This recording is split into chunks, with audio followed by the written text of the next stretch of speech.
جو report 33 page کی report تھی اس میں میں بالکل نہیں تھا.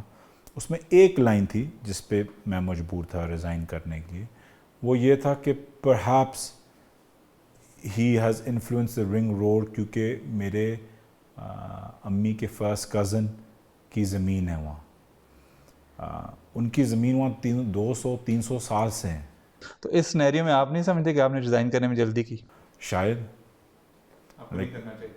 نہیں, میں یہ نہیں کہہ رہا. کوئی جو سمجھدار لوگ ہیں وہ کہتے ہیں کہ یہ تم نے بڑی جذباتی اور یہ وہ, لیکن مجھے وہ کرنا تھا جو مجھے صحیح لگا. اور جو حقیقت والی بات ہے کہ میں نے اس وقت ریزائن نہیں کیا تھا جو آپ لوگوں کو پتہ چلا ہے.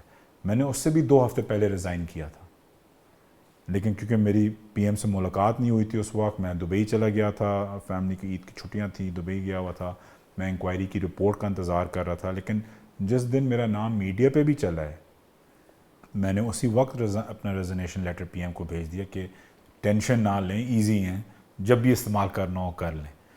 جب انکوائری رپورٹ میں میرا نام انڈائریکٹلی لیا گیا ہو, پھر میں دبئی سے جب دوسرے دن واپس دبئی سے آیا, پھر میں پی ایم صاحب کے پاس گیا اور میں نے بولا کہ جی اب تو اس نے میرا نام لے لیا. تو کیا پی ایم نے آپ کو کہا تھا ریزائن کریں یا آپ کا اپنا فیصلہ تھا؟ نہیں, میں آپ کو بتا رہا ہوں کہ میں نے 2 ہفتے پہلے ہی ریزائن کر دیا. میں نے خود ہی ایک لیٹر لکھ کے, جب کوئی چیز تھی نہیں تو ظاہری بات ہے میرا ہی فیصلہ ہوگا. اچھا, آپ 5 سال بعد خود کو پالیٹکس میں کہاں دیکھتے ہیں؟ یہ ابھی ڈیسائیڈ ہوگا, لیکن الیکشن میں ضرور رہوں. آئی تھنک 5 سال بعد میں اپنے پولیٹیکل کیریئر کے اگلے پیمانے پہ ہوں گا. وہ ہوگا ایک elected M N A. I think اب تک ان 3 سالوں میں اگر میرے خلاف اگر کوئی صحیح چیز تھی تو وہ یہی تھی کہ میں الیکٹڈ نہیں تھا. وہ ایک حقیقت ہے.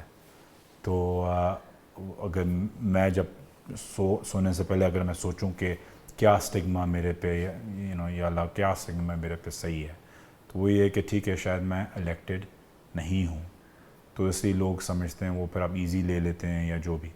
اچھا, آج کل کچھ آپ کے بارے میں خبریں چل رہی ہیں, باتیں چل رہی ہیں, ان میں سے ایک یہ بھی ہے کہ عمران خان صاحب آپ سے ناراض ہیں اور یہی وجہ ہے کہ آپ واپس کابینہ میں نہیں آ رہے. حالانکہ اس سے پہلے کئی منسٹرز نے ریزائن کیا تھا اور واپس آ گئے, لیکن آپ کا عرصہ کچھ زیادہ لمبا ہو رہا ہے اور اس کی وجہ یہی بیان کی جا رہی ہے کہ چونکہ خان صاحب کے آپ سے پرسنل ڈفرینسز ہو گئے ہیں اس لیے آپ کو وہ واپس نہیں لے رہے. کیا یہ درست ہے؟ نہیں, دیکھیں, پہلی چیز پرائم منسٹر اس ملک کے پرائم منسٹر ہے. اس کے باوجود میرے لیے وہ ایک بڑے بھائی ہیں. اس کے باوجود میرے لیے وہ ایک انسپریشن ہے, ایک مینٹور ہیں. مطلب ہر لحاظ سے ایک لیڈر ہے.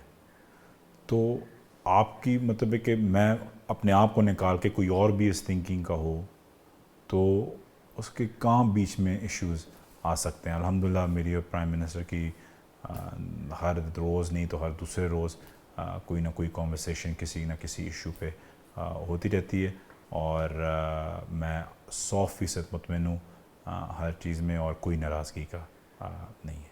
آپ کی آخری ملاقات کب ہوئی تھی عمران خان صاحب سے؟ خان صاحب سے میری ہوئی تھی یہ کچھ 2 مہینے پہلے.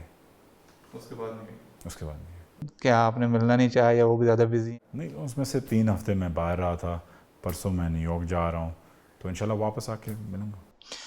تو کتنے چانسز ہیں کہ آپ واپس آئیں گے کابینہ میں, اور کیا آپ شامل ہونا چاہتے ہیں؟ ابھی تو جب کلیئرنس ہوئی تھی اس میں صرف مہینہ یا 1.5 مہینہ ہوا ہے, تو ابھی تو پھر بھی ٹائم ہے.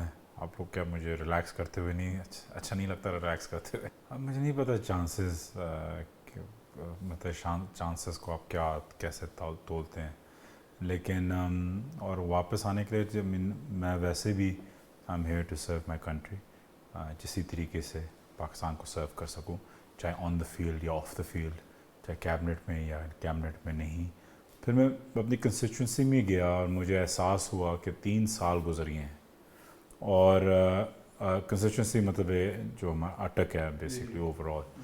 تو وہاں مجھے احساس ہوا کہ شاید اس لیے کیونکہ میں نے جب جوائن کی تھی پولیٹکس, اور جب میں نے کیبنٹ میں بھی میں نے لوگوں سے وعدہ کیا ہوا تھا کہ میں اٹک میں زیادہ توجہ کروں, اور اس طریقے سے میں نہیں کر پایا. تو شاید یہ ایک طریقہ تھا خدا نے روکنے کا اور دکھانے کا کہ یہ ایک وعدہ کیا ہوا تھا اس پہ اور توجہ دو. تو تب تک اب میری وہاں زیادہ توجہ ہے. تو اس چیز میں بھی میں سمجھتا ہوں کہ ایک بہت بڑی سیٹسفیکشن ہے.